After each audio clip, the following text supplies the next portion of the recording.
Hello there, it's Sev here from Three Counties Motorhomes and welcome to the video guide for the Peugeot Boxer cab for years of about 2007 through to about 2011. This is typically where we had the first introduction of this cab at that period of time, and around 2011-12ish was when one of the first facelifts happened, and there may be some more key differences here, but hopefully this will apply to your vehicle to some degree. So I'm going to show you around the cab layout, what most of the important functions are and how to use them, and hopefully you'll understand how to use the cab area of your vehicle a bit better. So let's get to it.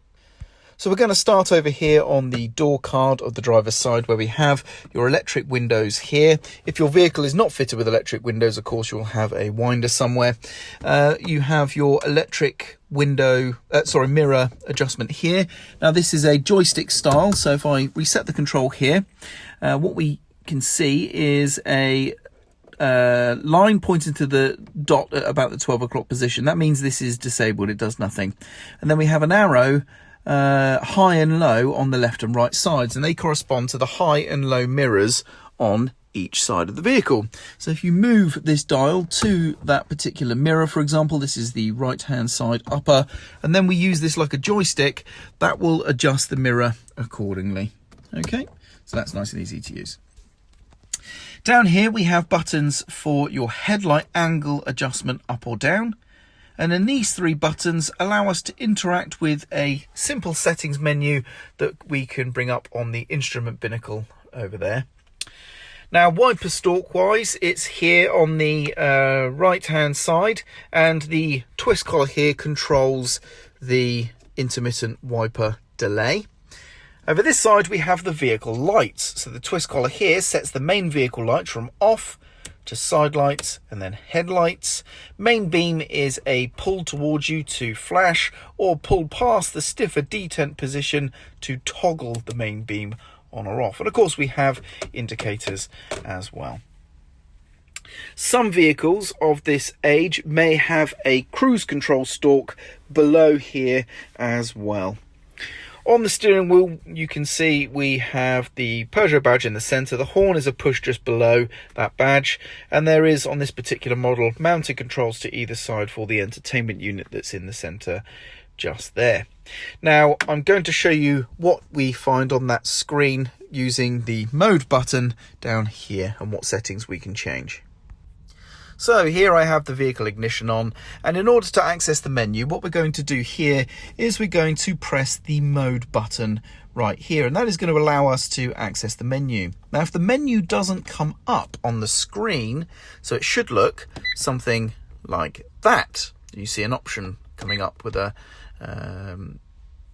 like so, and then if it doesn't come up, it may be because the trip computer is on a different page. So for example, I've opened the menu now, but it's not come up. So you can cycle through the trip computer here, and if you cycle through the trip computer by pressing that button, you can see the options changing there. And if you've pressed the menu button, obviously nothing's come up, but if you get to where you see the odometer reading, the mileage there, and then you press the mode button, that will allow the menu to come up.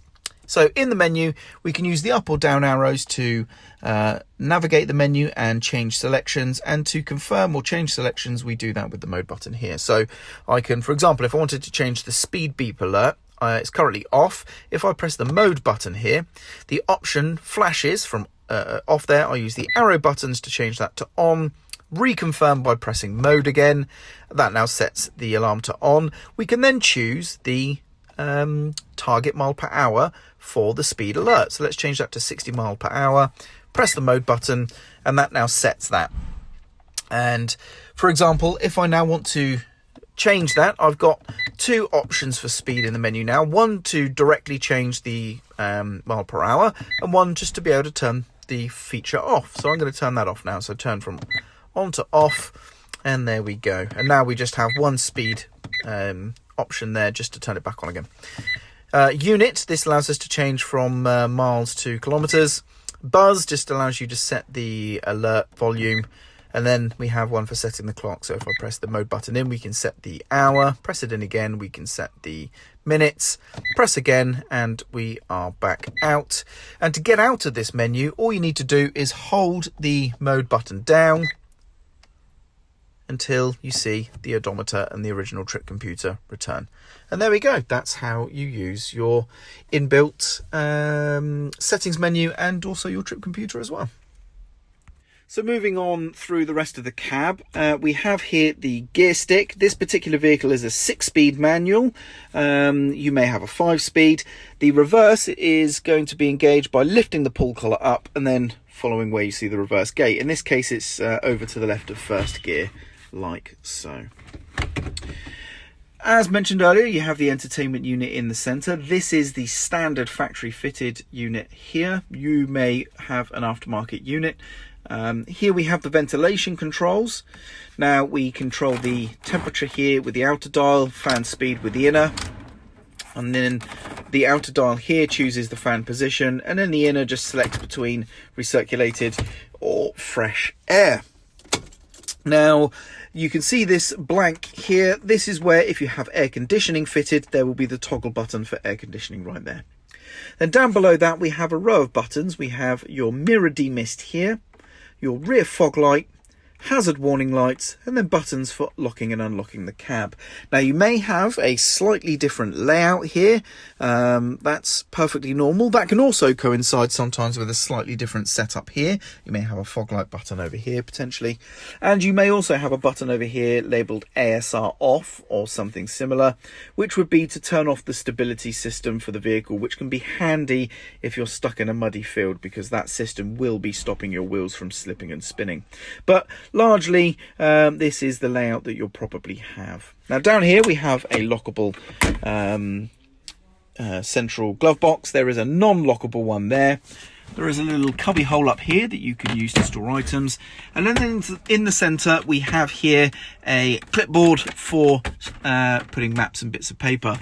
Don't be tempted to try and pull this up like so without being 100% sure it lifts up, because the older generation that did lift up, but some of the more newer generation they don't, and you can actually break things by trying. So always ask your handover specialist or your salesperson or a technician if you want to know if that lifts up or not, and they will tell you one way or another before you try yourself and potentially break something.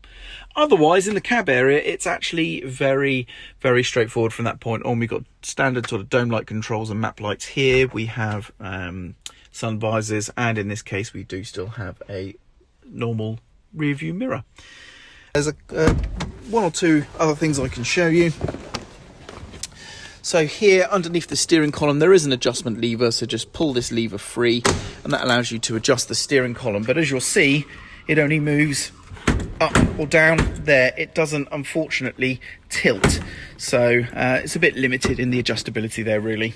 Your cab seats can vary wildly, so again, speak to your handover specialist or salesperson or technician for advice on how to operate your cab seats, because I could show you here in the video how these ones work, but that might not apply to yours. And there we go. So there we go, that about wraps up the video. I hope you found it useful. I'm Sev, thank you very much for watching this video. Take care.